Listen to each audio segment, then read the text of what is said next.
Enfin bref.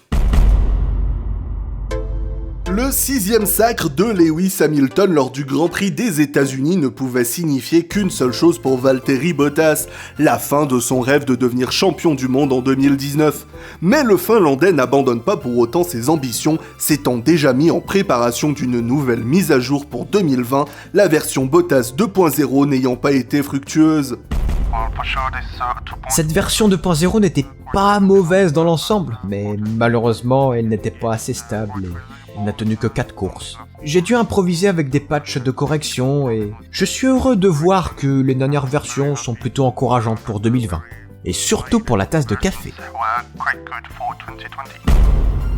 La version 9.16b Delta semble effectivement prometteuse sur l'arrivée de la prochaine version Bottas X pour Melbourne, version qui sera rapidement suivie par une version Bottas X+, qui devrait être optimisée en réponse d'une potentielle mise à jour de son coéquipier et d'une version Hamilton 1.0.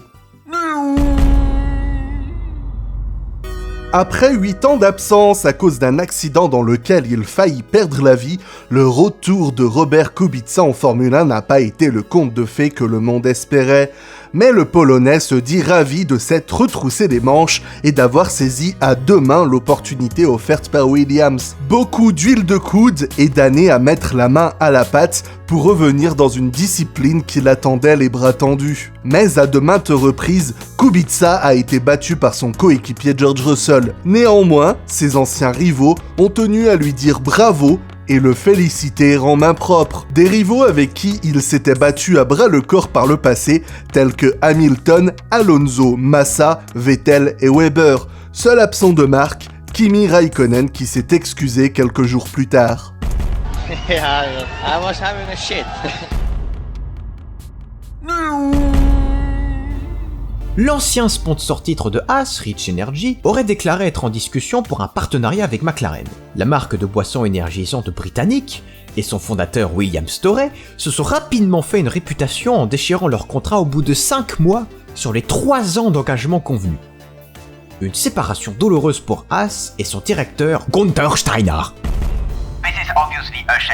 C'est vraiment dommage pour l'équipe car encore une fois ça prouve qu'on ne peut compter que sur nous-mêmes. Et quand je dis nous, je n'inclus évidemment pas les pilotes, parce que Kevin et Romain n'ont pas attendu que ce gros lard clochard se pointe pour piloter comme de la merde. Mais Zak Brown, le directeur exécutif de McLaren, a nié les rumeurs de partenariat avec Rich Energy. On ne sait jamais parler. Je pense qu'il veut juste se faire de la communication sur notre dos. Et au risque de paraître ignorant, je sais même pas qui c'est ce type. William Storey, fondateur de la marque qui a été écartée de la direction suite au scandale du partenariat Haas, s'est empressé de répondre dans un communiqué officiel partagé dans sa story Instagram.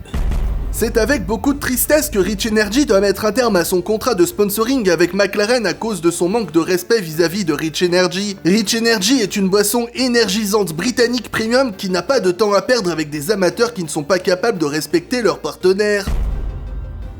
D'après les dernières rumeurs, Rich Energy serait actuellement en discussion avec Toro Rosso.